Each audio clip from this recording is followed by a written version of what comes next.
So, if you've traveled recently, or if you live in an area where rodents are common, you need to know what the prodrome or early phase looks like. Okay, let's dive right into this. Hey everyone, I'm Dr. Davidson. As an emergency medicine physician and a heart surgeon, I've spent nearly 30 years splitting my time between the ER and the operating room. And look, over 3 decades, you see just about everything. But what's unfolding right now in the South Atlantic? Well, it's a profound mystery and a very real medical emergency that we all need to be paying close attention to, especially if you're over the age of 60. Welcome to today's Explainer, where we're going to break down the highly dangerous Andes Hantavirus, unpack exactly what went wrong on the MV Handius, and walk through the 5 critical early symptoms that you absolutely cannot afford to ignore. So, picture this. You're on an absolute dream vacation. You've just spent weeks taking in the breathtaking glaciers of Antarctica and the rugged beauty of Argentina aboard this gorgeous luxury cruise ship, the MV Handius. Sounds perfect, right? But then, a 70-year-old man from Holland suddenly gets sick. At first, it looks exactly like the flu. He's got a fever, a few muscle aches, honestly, nothing you haven't seen 1,000 times before. But then, within days, he tragically passes away right there on the ship. And it gets worse. His 69-year-old wife falls ill with the exact same symptoms. She is rapidly evacuated, rushed to an ICU in Johannesburg, but despite the medical team's absolute best efforts, she passes away too. In this situation, it has escalated incredibly fast.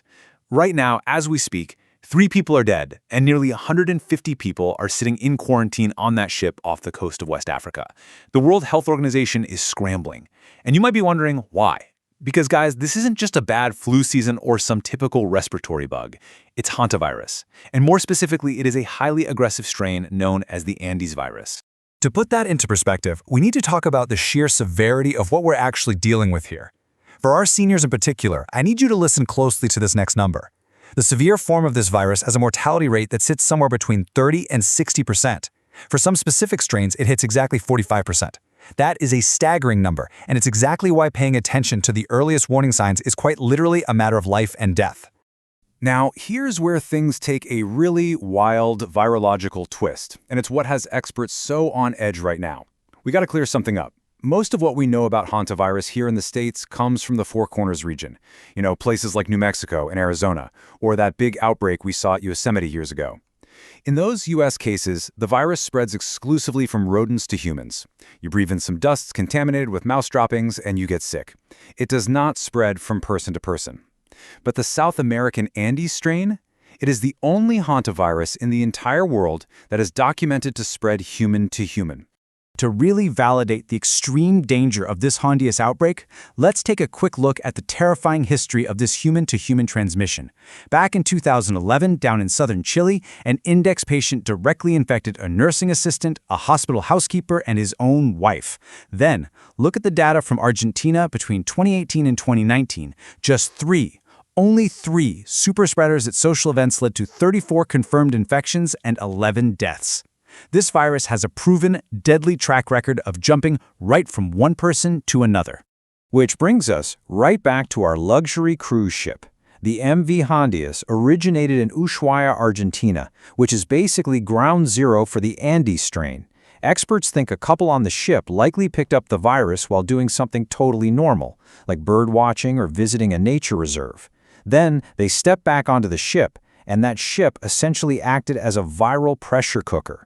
Think about it. You've got close living quarters, you're sharing buffet dining, and crucially, you're breathing recirculated air because of the freezing Antarctic weather outside. It's basically the perfect storm for rapid transmission. And the timeline of this virus is what makes it so uniquely dangerous for travelers. As a doc with 3 decades in the trenches, I'll tell you right now, this is what keeps me up at night.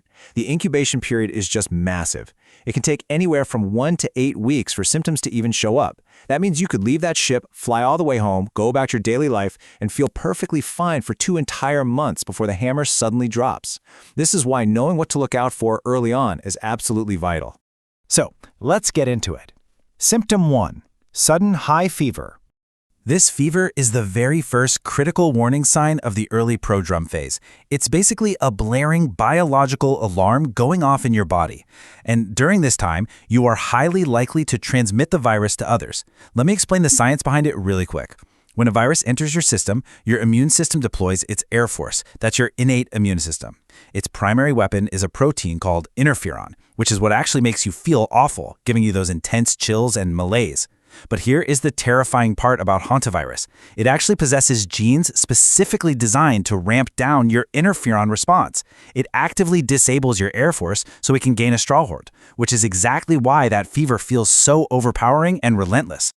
Moving on to symptom 2, severe muscle aches. Now, if you're a senior, please do not write this off as just your underlying arthritis acting up or assume you just pushed it too hard on a vacation walking tour, which, by the way, is exactly what that 70-year-old Dutch passenger probably thought. What we are talking about here is myalgia. This is a deep, throbbing, intense muscle pain located in your large muscle groups. We're talking the thighs, the hips, the back.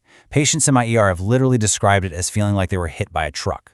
See, what's happening here is the virus is circulating heavily in your blood, causing massive early systemic inflammation before it even begins to target your major organs. Next up, we have gastrointestinal distress. Roughly 50% of patients are going to experience abdominal pain, sharp cramps, nausea, vomiting, and diarrhea.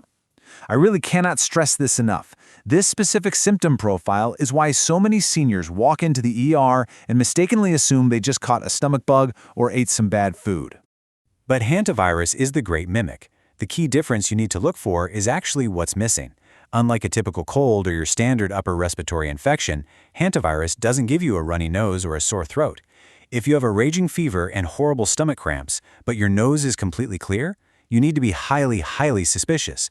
Furthermore, researchers have found that during this acute phase, the Andes strain actually sheds through saliva and urine. It's literally shedding through multiple body fluids, which heavily increases the risk of it spreading to the people around you. All right, symptom 4, persistent severe headache. And guys, we aren't talking about a mild tension headache from staring at a screen too long.